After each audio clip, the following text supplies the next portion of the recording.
is Global Cafe. And today, you guys are going to be so excited because it is Karim Bartoletti Yeah. from Milan, Italy. Karim, how are you? Sounds like I have to run out of the curtains, kind of like a talk show. Da, da, da. Exactly. Hello, and hello to you, Melissa. How are you? It's so good to see your face, like actually in real time instead of watching your videos. Very nice to see yours too. And see that you're safe and you're doing fine, right?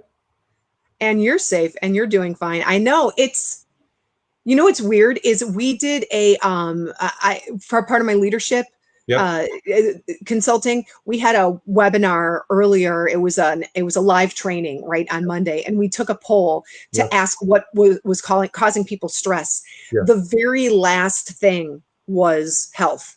Like nobody was worried about their health. The number one thing was that they were worried about their family, and then they were worried about finances and their job, Yeah. and health was at the bottom of the list, which I find so interesting. It's weird, no? It's funny because we in Italy have been hit first. We were hit first.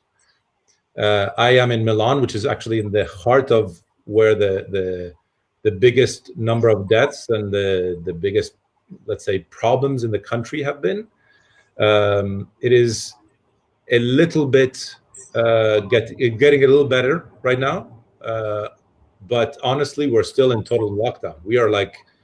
We've been in total lockdown for 2 weeks now, and in the previous lockdown was from the 9th of March, so it's almost 4 weeks. My kids are not in school. They haven't been in school since the middle of February, and they probably won't be in school until the end of the year. Now, and does that mean zero school, or is there any kind of like e-learning? No, well, my daughter is in a public high school, and my son is in a private bilingual school, Italian English. The bilingual school is actually working on the IB program, International Baccalaureate program, and so they actually went into smart working mode immediately. So my son, almost a week later, was into smart working or smart schooling mode. 25 kids, all on Zoom. Everybody could raise their hands, and they all talk. And all the teacher parent communication is through Zoom. We had one last week, and the professor was saying that my son was not participating that much, right? Which is funny because you don't expect participation, right, in a Zoom element. My daughter, on the other hand, goes to a high school, and she's 15, and she's been like everybody else all other kids out of school since the middle of February. But the school has had huge, enormous problems going into smart schooling. Some of the professors have given up. Some of the professors don't want to do it because they say that there are privacy laws that say that you can't give the phone numbers of the teachers to the school kids. Like they hang on to the weirdest, oldest rules. So she's kind of having issues trying to have everything be up to speed. But I think everybody in high school this year is going to probably go up a grade automatically. And next year we'll see how to deal with the kids that were not as good and deal with the issues later, because that's the only way to do it.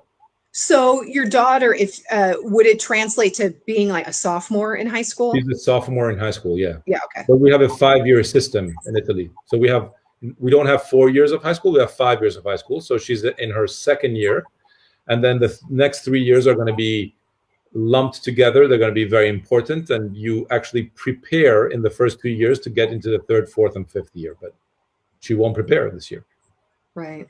But and the weird thing is that we are right now separated by the lockdown, because as I was telling you right before we got in, is that I was on a shoot when the lockdown happened, and when I came back to Milan from the shoot from Spain, Milan was closed down, so no flights were actually coming into Milan. So I actually went from Palma de Mallorca to Madrid to Zurich. I rented a car and I drove from Zurich to Milan, crossing the border with a document in my pocket that said I'm going home.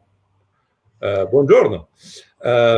So that kind of is how we got here. Then I actually went into quarantine for 14 days, and the country went into super lockdown. So all the streets, in theory, are empty, and we are open. Only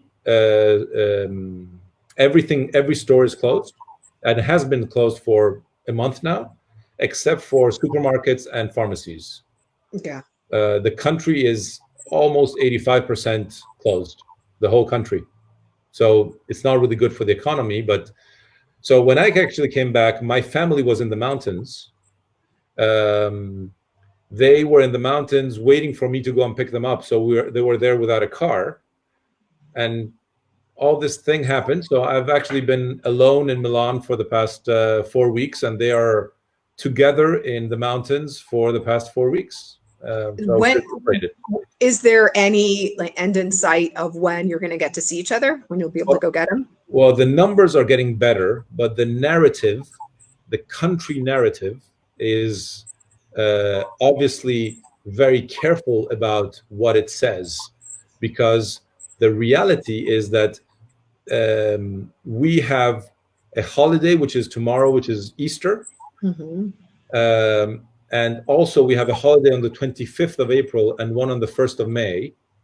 Those are very big holidays because they are like, in Italy, there's a saying that says Natale con I tuoi, means Christmas with your family, e Pasqua con chi vuoi, which means Easter with whoever you want, right? It is inside our culture to actually spend Easter with whoever you want. And so to avoid people kind of going out in the streets, which is something that is actually already happening, we're being very careful. We're kind of keeping the lockdown as tight as possible. Now, this is going to happen until the 3rd of May. So they're saying that nothing is going to move or change until the 3rd of May here in Italy. So we're going to be in lockdown for a total of probably 8-9 weeks in this country. Wow. That's now your parents are in the city though, right? Because you were. Yeah. My mom and dad are here in Milan. They're pretty close. Milan is a very small city. It has 1,200,000 people, so it's pretty small. Everything is very close, but so they actually live close by. But they've been in lockdown even with us. Like me and my sister, who both live in Milan, haven't really interacted with my parents unless you're actually going to bring them groceries and you just drop it off at, inside the elevator, and they kind of say goodbye to you from afar, right? Yeah. So, and obviously my kids haven't seen them, and my sister's kids haven't seen them. So we were in total lockdown in different places. Are your parents kind of tech savvy? Like, can they Zoom with you and Zoom with your kids? Yeah. We've taught them House Party and Zoom and anything of that sort. We actually in Europe or in Italy, we use WhatsApp a lot. Yeah. WhatsApp actually has a really good video system, with not a lot of people, but if it's 3 of us, we actually do it through WhatsApp or FaceTime or more mobile stuff. But so it's kind of at that time, at that we're kind of going over the hump. That's my guess. To actually get to the 3rd of May and have stores open and stuff open, right? And production, which is something that we do. Production companies that don't produce are the worst thing in the world. It's kind of weird. Well, hence you speaking of production companies, Ziggy says hi. Hi, Ziggy. Oh my God, I hadn't heard his name for years. Hello, Ziggy. Hey, Ziggy. I mean, on my end, we've been doing the same thing with my family. Like, I'm in book club with my mom, and so there were 18 of us on a Zoom on Tuesday night, and I'm the youngest one. Like, it's my mom's book club, right? So I'm a member of my mom's book club. Participating, yeah. Yeah, but I love it. It's so much fun. But were you participating even before? Yeah. Yeah. Yeah, I started in January. They had Yeah. this great book in January, and so I went, and it was I was really kind of surprised, going back to the church where I got confirmed, and Great. that I went. It's the church that I grew up in, right? Yeah. And Yeah. so it's the St. Luke's Page Turners, and so it was, but That's we we did it all on Zoom great. on Tuesday night, and it was really fun. It took to the end when finally everybody was, after about 2.5 hours, finally everybody was on camera. That's, that's great. How is this? Wait. And then we've started playing games with, like, my mom plays Yahtzee. Do you know that game Yahtzee with the Yeah. dice? Yeah. You have dice. Yeah. So that's really fun to do over Zoom. So there are certain things. I was talking to my friend in Scotland yesterday. He said they're doing karaoke parties over Zoom. We had a dinner party yesterday. No, last week. It was 5 people in 5 different houses, each one of them cooking the same meal. So we connected while we were cooking it. So right before we started cooking, we connected. So we cooked it together. Then we actually all sat at the table together so that we could feel that we were eating the same thing. Is that Did cool? somebody pick the recipe and, like, share the recipe Yeah, with everybody? And exactly. So we were making curry chicken with rice. So we all made curry chicken, right? So it was funny because each one of us kind of made their own version of it, and we changed the recipe as we were going along, and that wasn't the plan. So it kind of, so it was fun because at the end, when you're actually sitting, and unfortunately you're doing it through a computer, you're fortunately actually eating with friends that you probably wouldn't have had that dinner with, yeah. right?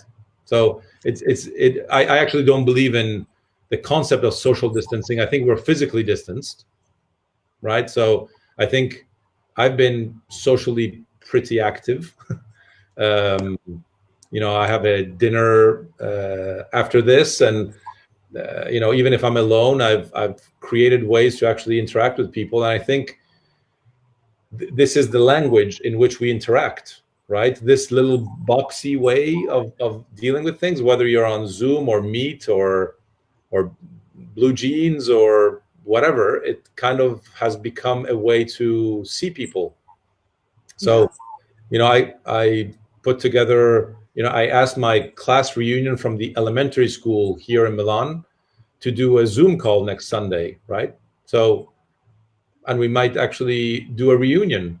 Like, when would that have happened that easily? Right. Right? Well, I think, yeah, last year was, in October, it was my high school 30th Yeah. reunion. Yep. Oh, yeah. Oh. Oh, that hurts so. But it was so fun. And I'm actually really glad, though, that we did get to have that live, Yes. you know, but it is so easy to connect socially. Sometimes I get to the end of the day. You're an extrovert too, right? Would you consider Yeah. yourself an extrovert? Yeah. Yeah. I would say so. Yeah. People Yeah. think Like, so, and I would say so too. Yeah. Yeah. yeah. It's like, Yeah. you want, like, but sometimes I'll get to the end of the day and I'm like, I was on 6 or 7 of these things today. And then I'll just be like, oh. Which is actually, I think it's a really good point, because one of the things that has happened is that all of us have kept on working, right? Yeah. Like, I don't know if one of your questions has to do with work, but we stopped shooting in Italy. All of the Oh my God, Becky Coslin. Hi, Becky. uh, we stopped shooting all of the. I am part of the board of the Italian association, like the Italian AICP, kind of, right? Mm-hmm. It's called CPA. And we decided on the 9th of March that we would stop every production in Italy. So nothing has been produced in Italy since then. So my shoot on the 11th of March was post the decision, but I was shooting in Spain, right? So, but the problem is that production companies that don't produce are going to be hurting after a while, because our association has 28 members, 28 production companies that are stopped. I don't know how many can resist 2 months without having anything come in.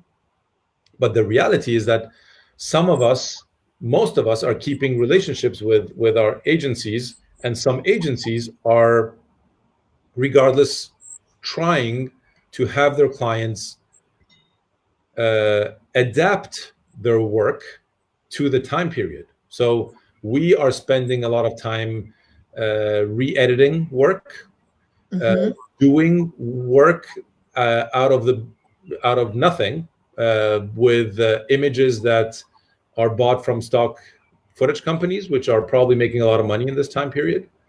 And then some of the jobs that we're doing have been transformed into either post-production jobs, animation jobs, VFX jobs. So we are resilient, right? We keep on trying to do as much as possible, and especially in Italy, and I've seen a lot of other examples around the world, also in the US. We've started shooting inside people's homes by having the people shoot inside their homes. Yeah. Well, it's interesting because the whole technique, because of the restrictions of how we can work, Yeah, those are the same restrictions of how we can live. yeah, So it lines up and it creates a real experience. yep, Like in the States, Jimmy Fallon and Jimmy, like all of the night show, all the talk show hosts, yep, they're doing it from yep, their home. And in, yep, in a way, it's a technical reality and it's a production reality, but it's also a yep. reality. So it's nice that it mirrors, because it does connect us even more. Yeah, I find it very interesting. I think there are two things. One is there's a domestic aspect, right? There's a domestic aspect to doing meetings like this when everybody's at home. Oh, Will Myers. He's confirming that we're both extroverts. mm, We are he's right. validated by the science of Will Myers. We are validated. Thank you. But it's like I think it's one of those moments in which we actually, I keep on saying that there's an iconography of the lockdown, right? Because we actually are getting so used to seeing each other like this that we start seeing people's homes. So whether you're actually talking to your PA or a CEO of a company, you're actually getting into their home. So it becomes very domestic. And the fact that you're seeing the domestic side of things, it makes it just a little bit easier, right? I've had meetings where like a cat walks by, right? Yep. It's like that. And you're like, it's like, oh, I didn't know they had a cat, right? Or I've had meetings with clients where in the background there's kind of a chair, like a kid's chair, like a high chair, right? And you're like, I didn't know they had a kid, right? You start knowing things about people by just what you're seeing, right? Which is actually, I think, pretty interesting because it changes the socialization, whether it's work or not, with people, right? So Yeah.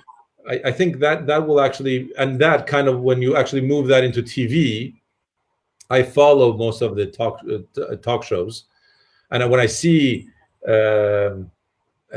these talk show hosts talking from their home, it actually is interesting because you actually, first of all, see their home, which you never saw. But then you see that they're actually trying to figure out the moment in a way in which they can continue to be relevant.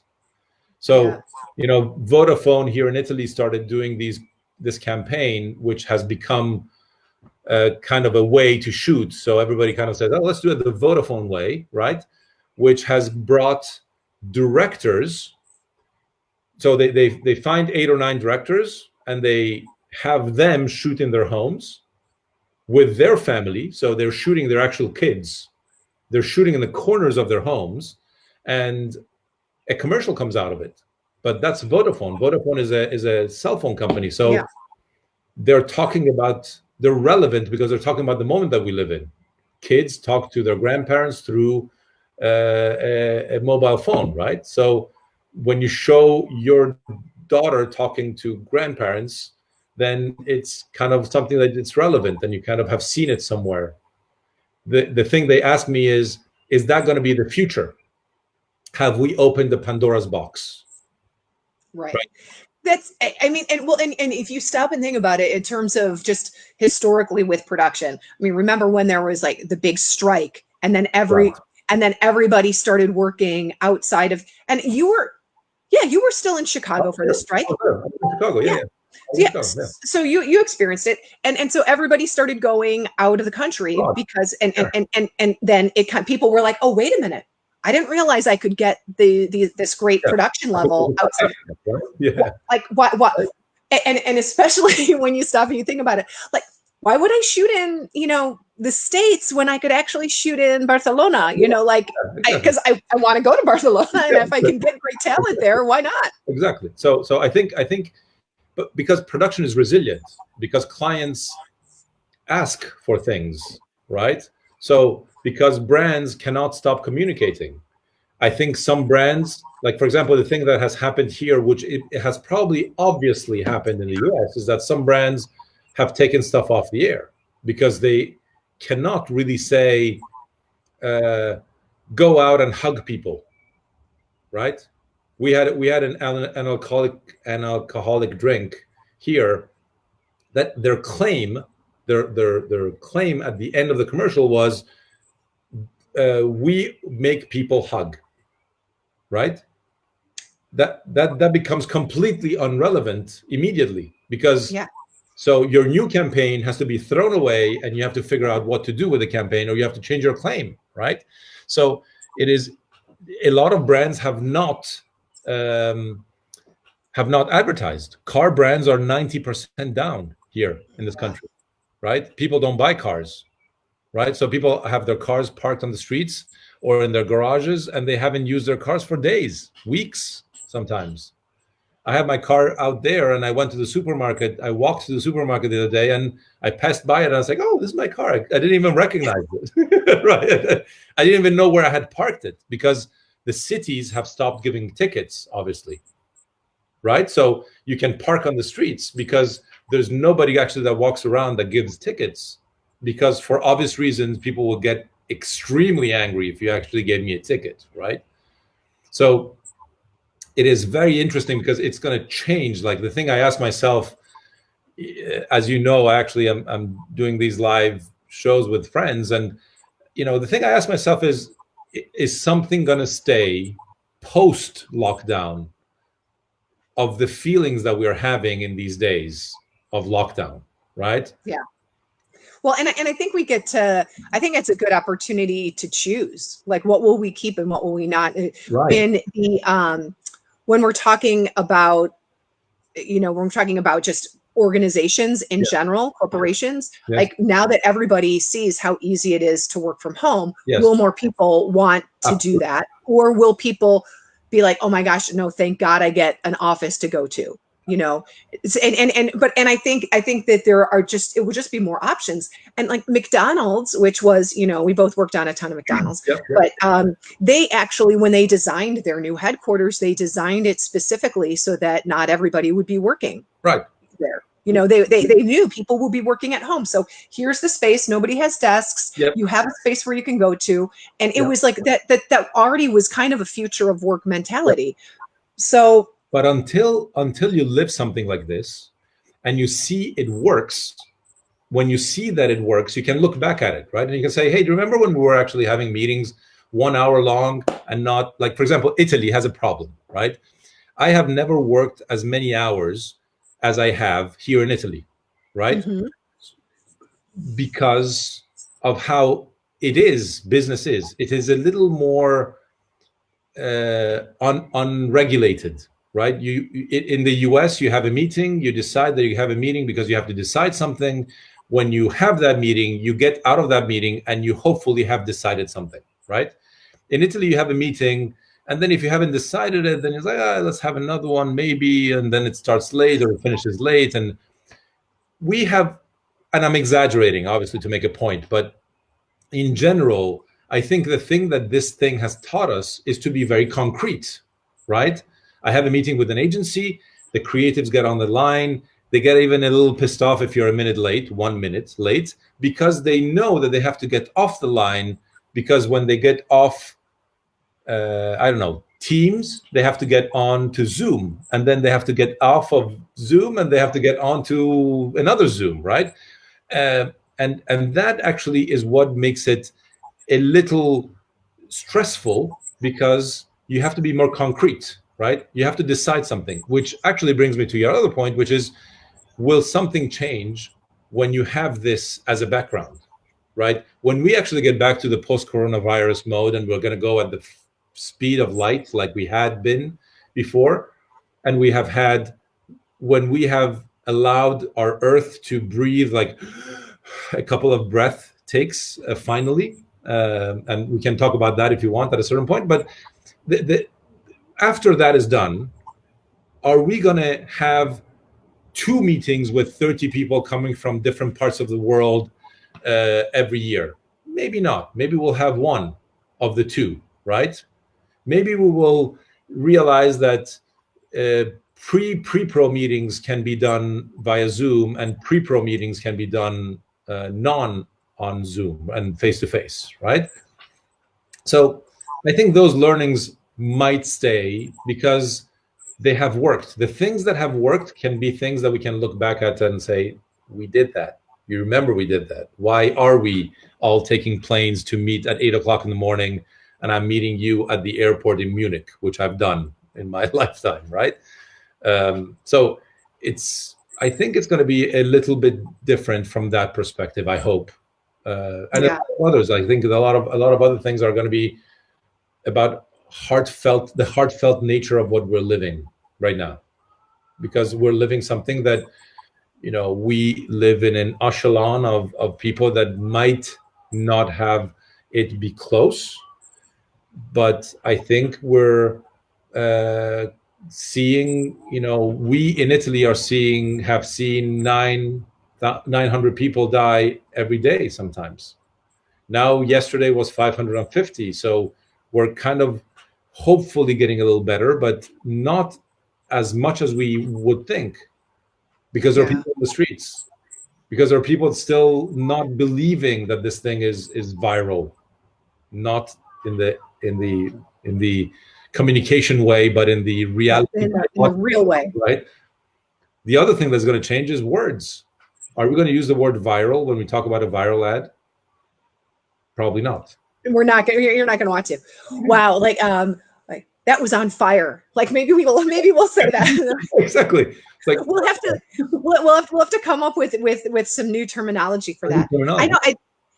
I do think I've always considered myself pretty thoughtful about like what I do or how I use my time, just because we're similar in the fact that like we have a million things that we want to do. We want to accomplish this. We want to talk to these people. We want to have fun. We want to do, so it's like, there are certain things that I don't have time for.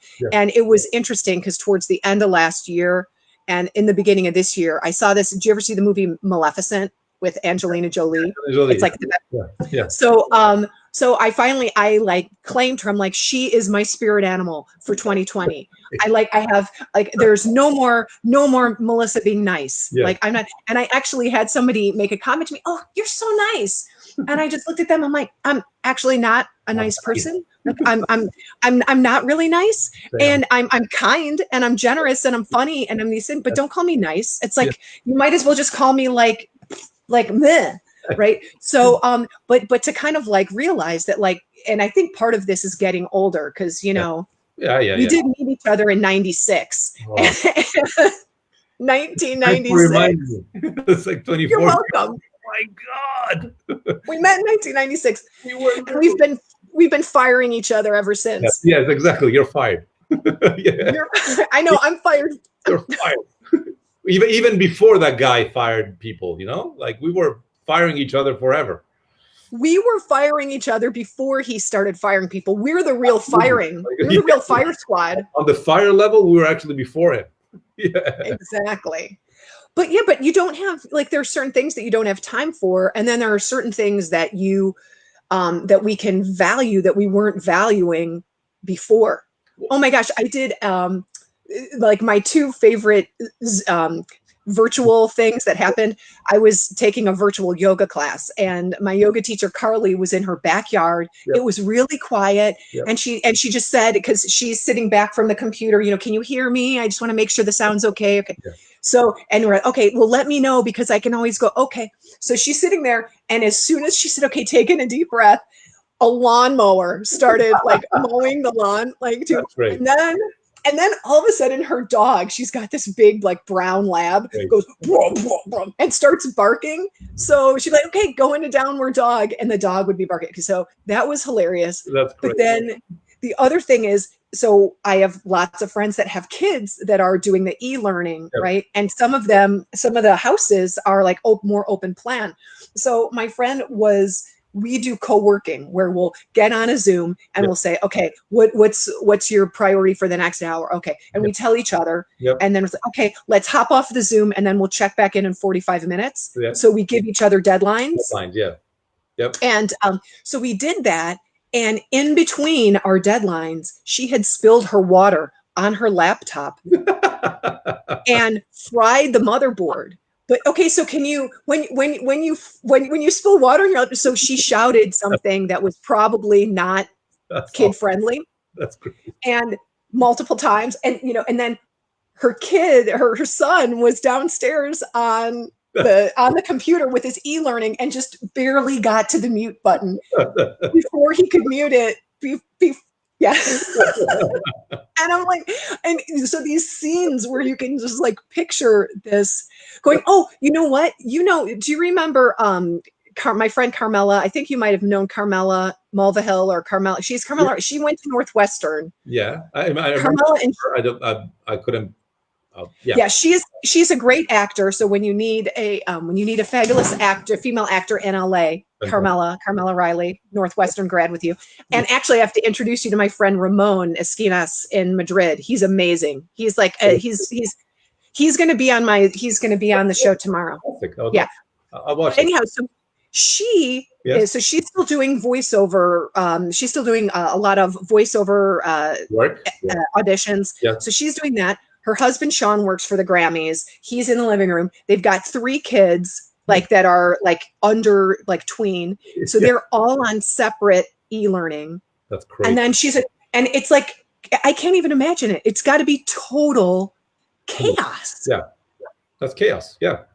And it's crazy, right? It's like we live in a time where devices have become important because it's the only way to actually interact with people or work, interwork with people, right? So yeah, it's incredible. Like we have and there's also a sad part to this is like when you stop a business, I am the partner of the company that I'm in, right? I'm in charge of the advertising side of the production company, but we are actually a company that does feature films and TV series. So we have a part of the company that still can develop films and TV shows because the developing, right, is something that can happen even without production. But production companies that don't produce don't work, right? So you need a deadline. So everybody's waiting for the deadline. When is it going to be that we're going to have the next anything, right? The next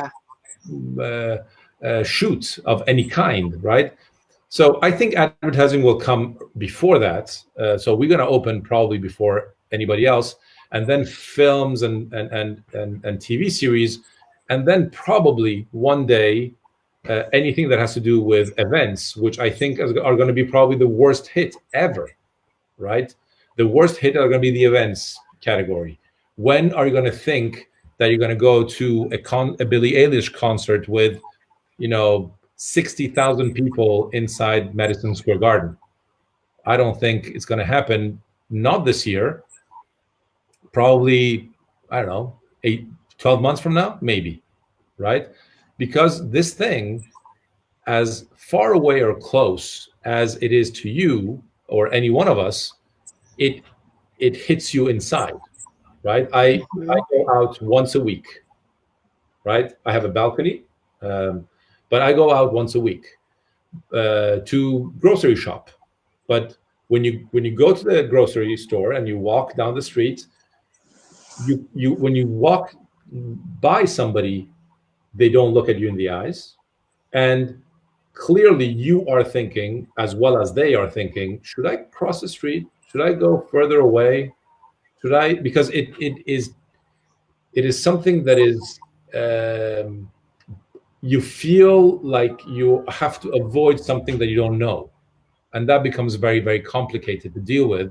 And it's going to be very complicated in the second stage, because right now we're talking about stage 1, 2, and 3, which is probably what you guys are thinking also. And stage 2 is kind of a soft opening, right? And then stage 3 will be when we all open and we're going to run in the streets and kiss the first person that walks by, right? Phase 2 is something that we're starting to talk about right now, because we are moving over the hump. And if phase 2 is May 3rd, which is our next deadline, how is it going to be? How is my next set going to be? Right? We as an association are talking about how to open a set, right? Are we going to have masks? How is the wardrobe person, makeup person going to be at 10 centimeters from somebody, right? Mm-hmm. Are we going to all have like full-blown masks and gloves the whole time? Are we going to have a monitor on set with 50 people standing around it? I was thinking like Video Village. There's not going to be no video village, right? So you need to have technology that you put the tap of the camera so that you can actually watch it on your phone, further away from people, and everybody's going to be wearing a mask. We're talking about whether, when you have smoke machines, are they propellers of the virus or not? Right, because it shifts the dynamic of the. Right. So if I'm in a smoke-filled room, is the smoke gonna is the virus gonna go on the is gonna be moved by the smoke or not? Right. Yeah. I know sounds crazy, but you have to think about the craziest thing in the world and then see what happens. So we are actually in that time of the crisis in which people are getting a little antsy, because when I have 25 people working at my company, and I have 25 families, right? And some of them are taking their vacation. Some of them have agreed to a little bit of a cut for this month, hoping that next month we're going to start and we're going to figure out how to get to the end of the year together, right? So how many companies will survive or not the 2 months stop? It's very complicated. It's very difficult. It's very sad also, because I think a lot of people will get hurt. Yeah. I was reading something that the US had a 4% unemployment rate before the coronavirus crisis. It's going to go up to 15%, 16%. But the US, of all countries, is the country that is going to probably absorb it the quickest, because the laws that you guys have are very strict in the firing and hiring of people, right? Mm-hmm. We joke about how the US is, where you actually have a brown box when you actually have to, when you get fired, then you leave by 4:00 this afternoon, right? In Italy, you can't do that. Maybe fortunately, but not. We have a very big socialist background, so we can't fire people that easily, right? So fortunately, we can't. And so not a lot of people will be unemployed, but our unemployment rate was very high anyway. But at the same time, we're going to have issues because companies will have to keep people and pay people, right? So it's going to be very complicated to start back again. But we'll see what happens. So yeah, it's bizarre. It's so bizarre. Yeah. But it's I like, my brain likes problems and challenges. So it's like, so what will happen if this and this? It's just fun because there is no black and white, and no, absolutely. And you just have to be okay. We don't know, so you just have to do the what if scenarios, which there's another thing, just to make it. Let's hope it holds. But I have a balcony, right? Yeah. Oh, it's gorgeous. So this is my balcony, right? And this is Milan, seen from above, right? Can you see it? Gorgeous. Yeah. I put bread in this little candle holder every day, because there are birds making a nest in a little tree that is over there, right? Aw. So the thing that is weird to me is that, or interesting to me, is that in a year in which Greta Thunberg had told all of us to, um, be careful because we're getting to the limit, right, to the point of no return, something naturally, quote unquote, happened that is allowing nature to get a hold of everything that they had lost, right? We have squirrels in Milan. I didn't even know we had squirrels. The last time I saw squirrels was in Rittenhouse Square in Philadelphia, right? Um, and we have little bunny rabbits running around. We have clear seas all over the place. Naples, clear water. The water is crystal clear. Venice, you can see fish in the canals in Venice, right? You have dolphins in the port of Genova, which is one of the biggest ports in Europe. It is an incredible moment for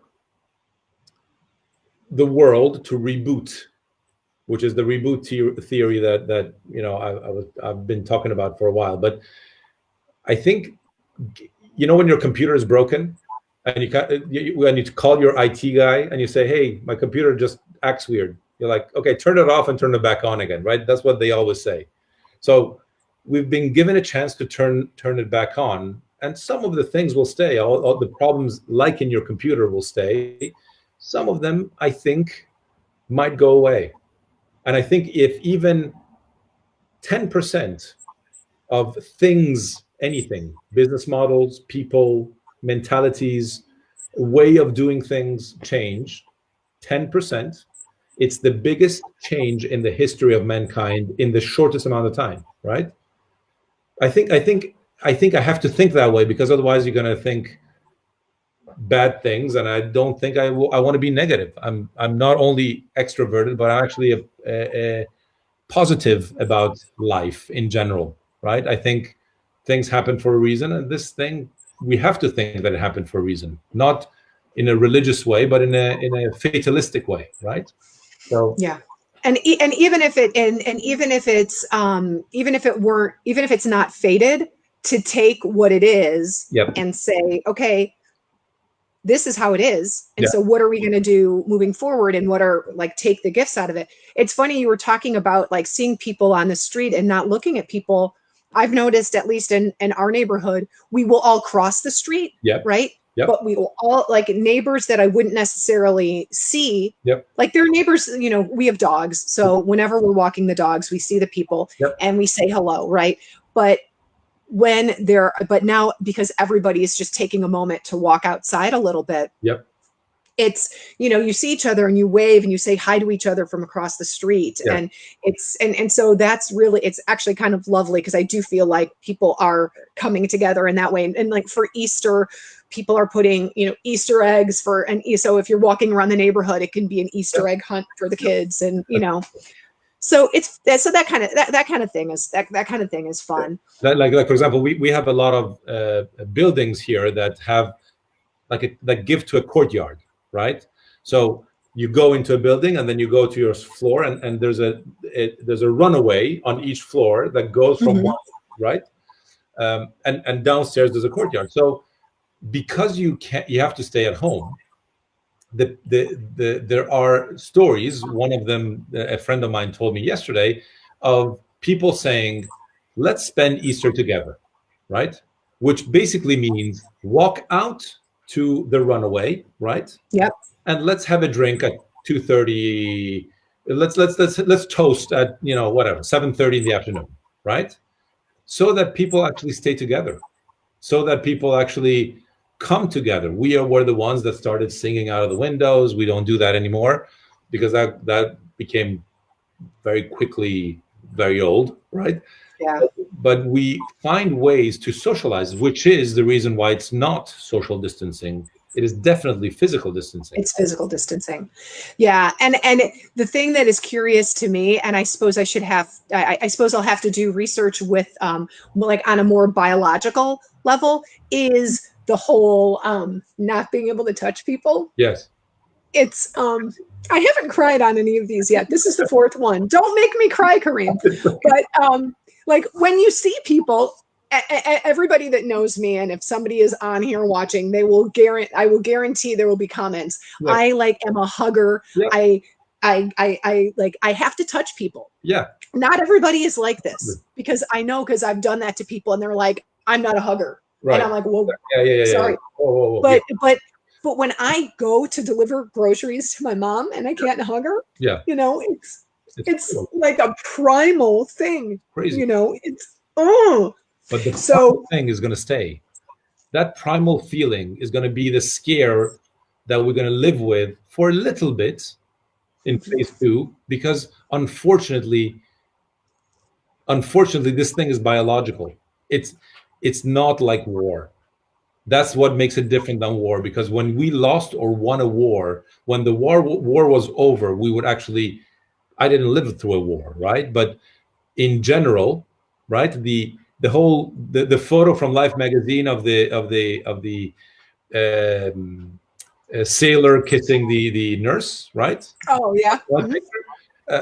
We're not going to do that, because this is going to make us still cry for a while. Because the weirdest thing about this country is that this country probably got hit the most, because this country is one of the oldest countries in the world. We have a birth rate that is close to 0. We have the elderly that act as babysitters. They live, they are part of everyday life. And the fact that they become numbers, because 22% of the people that are over 90, and the 14% of the people that are in their 80s, and 11% of the people that are in their 70s have died. It's crazy. And they become numbers. And they don't become the history and the storytelling and the good things and the bad things. That to me is incredibly sad, right? Yeah. So I don't want you to cry. So change the subject. Talk about something nice, because otherwise we're going to both cry. Okay. No crying. Oh my gosh. And it's funny, like my mom is watching it. So she's, yeah. Yeah. One of the rare pictures of her with a martini. Because you drink something else? Oh, we're gonna have to, we'll have to get her on cocktails. Okay. Yeah, we're trying to get her. Yeah. In the next grocery delivery, Mom, there's going to be some booze. So, okay. So tell me, let's do a quick pivot. Tell me about the most interesting moment you've ever had on a production set, or like the weirdest person you've ever met, or the most famous person you've ever met. There are many. Obviously, after you've done this, it's like I always say that production is the stories you tell more than the productions you do, right? Because they stay. There are a million stories on the, especially the productions that are maybe complicated, and we have to kind of figure out a way to do it. And but we did the first one that comes to mind is we did a project which actually I might answer another question of yours, but we did a project a couple of years ago where in the whole wave, of clients starting to do purpose-driven work, right? Mm-hmm. Which for who is online that doesn't know what it means, they should go and read anything that has happened in the past couple of years, because purpose-driven means clients that actually try to get ownership of a value, right? They want to be part of. I was doing a job a couple of years ago for a client that is still my client, that was trying to do something that is very strange. This client actually made heating systems and water heating systems. And for many years, they were actually doing things that were based on heat, right? If you buy our product, we will give you heat, right? So anyway, to make a very long story short, they kind of realized that they could actually do something that was based on, that heat is based on comfort, right? Mm-hmm. The comfort of your home, which is warm in the winter, and warm when you actually open the tap and you wash your hands or take a shower, is something that is a value. And so we actually did a really complicated project where we actually went to Greenland, because the thing that they wanted to do was to actually bring comfort to people that decide as a choice of life to not have comfort, right? So the idea of the campaign was there are researchers around the world that go to places that are really cold and they leave their comfort at home and they go and live without comfort to do the good of the world, right? To bring good and learn things and teach us things about the world. So the idea, the basis of the idea was to go and build a research hut, like a little house Mm-hmm. based in the middle of fucking nowhere, excuse my French, which, which would actually allow research to move forward, but would allow researchers to actually go into a place that would actually have comfort, right?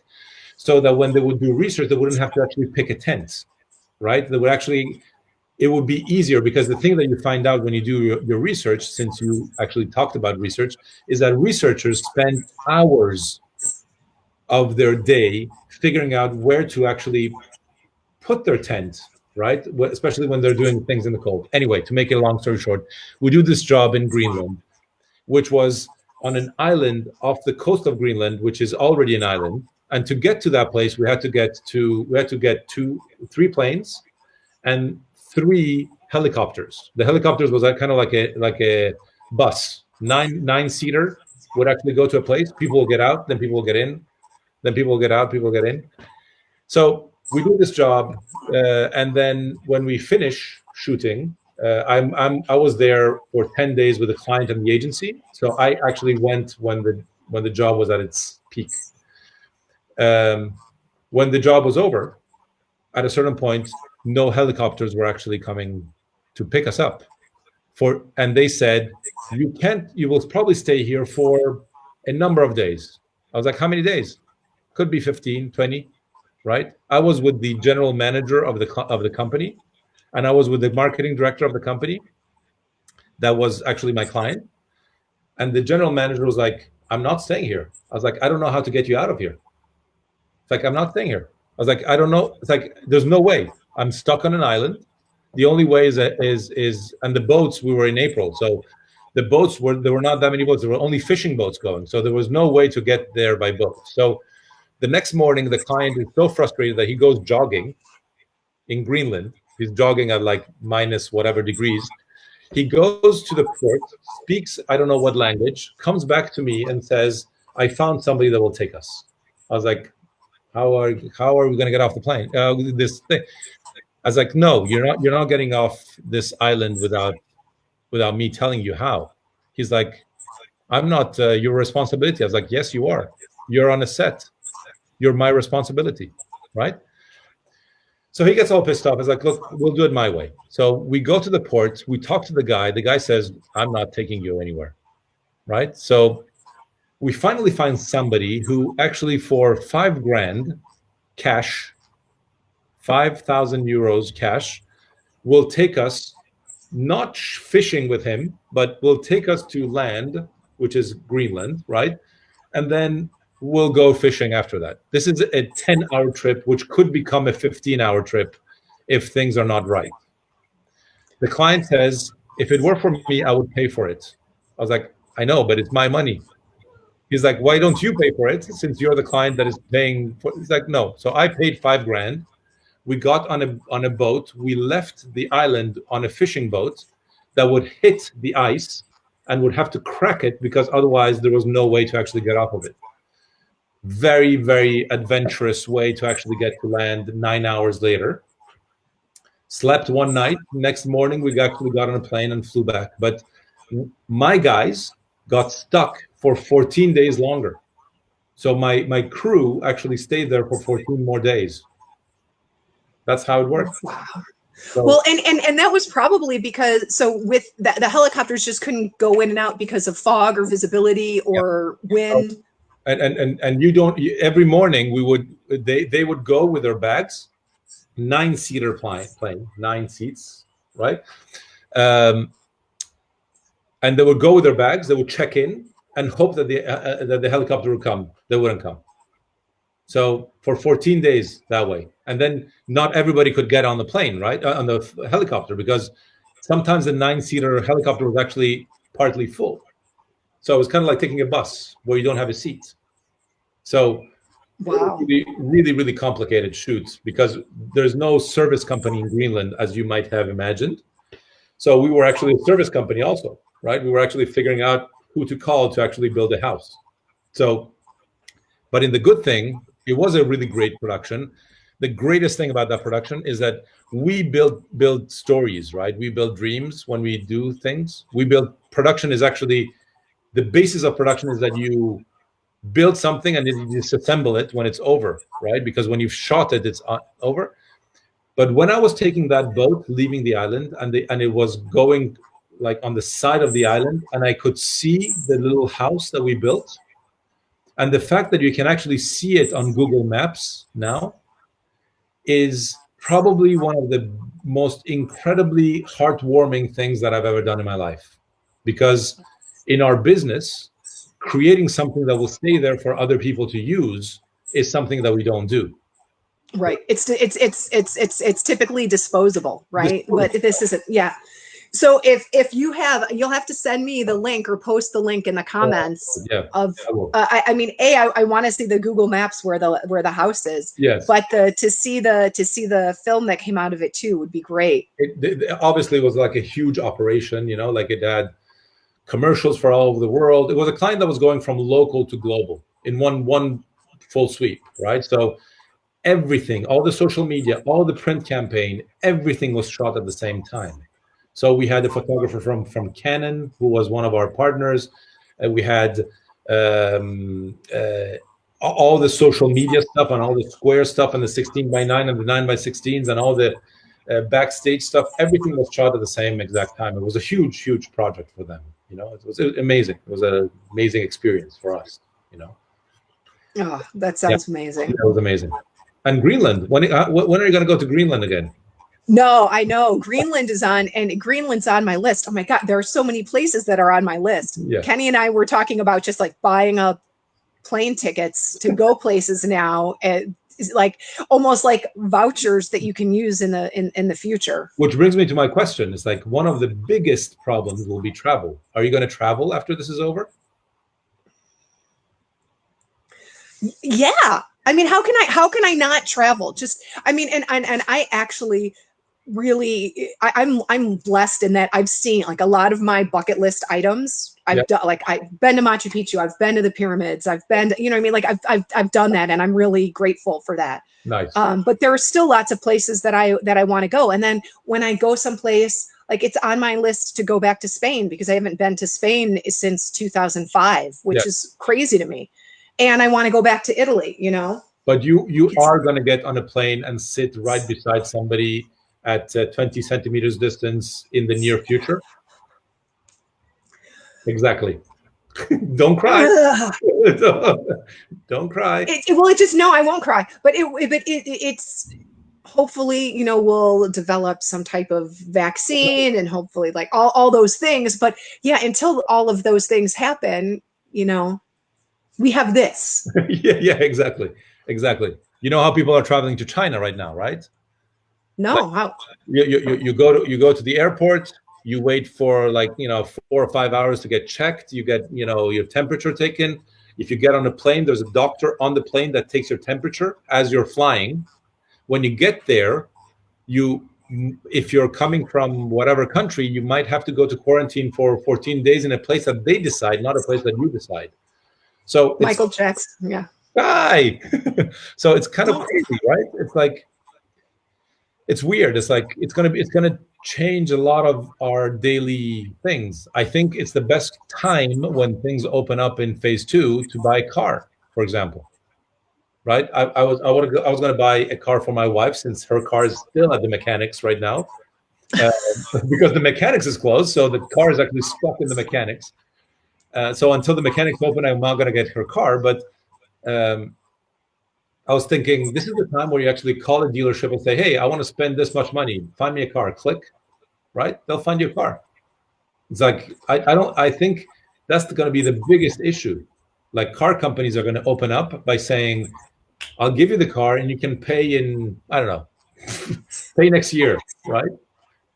Because it's going to be crazy. It's going to be a whole different world we live in. Yeah, So it was. We did a it wasn't technically essential, but it was essential for me. I really wanted a pair of weights yeah, that I didn't have a heavy enough pair of weights, and so I found a new pair in Mundelein, which is about yeah, normally like an hour. yeah, So we got in the car and it was kind of a stormy day. So it was that, chiaroscuro kind of sky, like white and black. And it looked like it was going to snow or rain. And then it was sunny over here. And I was like, oh my, because I love driving and yeah, I love driving fast. yeah. And there was nobody on the highway. And we drove, and the guy had my credit card number. So we got there, said, I'm in the blue Mazda. Okay, I lift up the hatch. He puts the weights in the back. He closes the hatch. He's wearing a mask. And then we're like, okay, bye. And then we hopped back on the highway.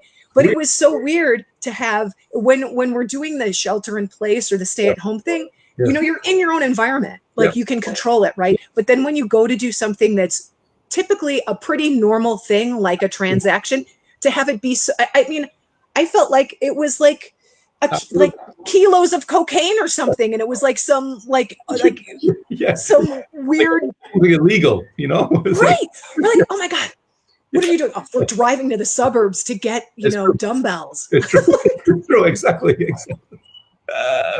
That's so funny. It's true. It's like it's going to change a lot of things, especially in the first round, of opening, when we open. So it's going to be interesting. It's going to be very interesting. It's going to be a different world, I think. So what are you having for dinner tonight? You said you're doing a global dinner tonight. I'm doing a global dinner tonight, and I think I'm going to try and make Chinese noodles with mushrooms, and I think I'm going to try and put some shrimp in it, just like that. That sounds pretty. That sounds pretty good. I'm just going to see what happens. That whole mushroom and shrimp, that doesn't make me excited, but it might work. Mushrooms, I'm trying. Well, I'm not a big mushrooms person, but I'm trying to think. Yeah, because like normally I think of like a shrimp risotto or like a shrimp, and I just think shrimps. Like I don't put anything. Well, garlic, obviously, and broccoli or pea pods, like shrimp and pea pods. Yeah. But actually, in Asian food, they mushrooms get thrown in all the time. Why not? So that's what I was going for. I was going for the whole. I wanted to make it with Italian linguine, but then I thought if I put the Chinese linguine, the recipe might actually work because it will feel Chinese because they put mushrooms and everything, right? So it's like fun. So we'll see what happens. Well, I'm excited for you to get back with your family. I'm bummed that you're separated. I'm going to try and have them brought here somehow next week because I'm getting a little sick and tired of solitude. So we're going to try and figure that. Because right now nothing can be done in Italy, especially tomorrow, because everything will be closed. Even right, yeah, because Easter, yeah. So Easter and the day after to Easter, which is Pasqua and Pasquetta, little Easter is Monday after Easter, are going to be totally closed. And all the cities, because Italians don't really follow the rules very well, everybody's going to try and kind of sneak into the summer resorts and the mountain resorts, and my kids and Mariana are in a mountain resort, so the possibility of people going there only for the weekend are huge. So right now I'm not going to do that. I'm going to try and see whether I can get some sort of permit or have somebody go and pick them up maybe next week if everything goes well. Well, I know, there's a guy in Greenland with a boat. And for 5,000 euros. For 5,000 euros. Cash. The funniest thing was my client going, I would pay for it. I was like, no, yeah, I know you would pay for it, but I'm just going to have to figure out whether I have 5,000 euros cash to give this guy. Anyway. Oh, good times. Stories, good times. Good times. Oh my gosh. Thank you so much for taking some time to bring some love from Milan to us. Yeah. Thank you for having me. It was really, really nice. I love the conversation. And hopefully we'll meet in non-lockdown periods, right? Yeah, although I think the last time that I actually saw you physically live was probably in Cannes. It was probably in Cannes. Actually, the last time I remember you physically was in Cannes. You know what the bad thing is? That I had a job that had to be shot in Chicago. in the next few months. But it got canceled because the event that it was for got canceled. So unfortunately, I'm not going to come to Chicago.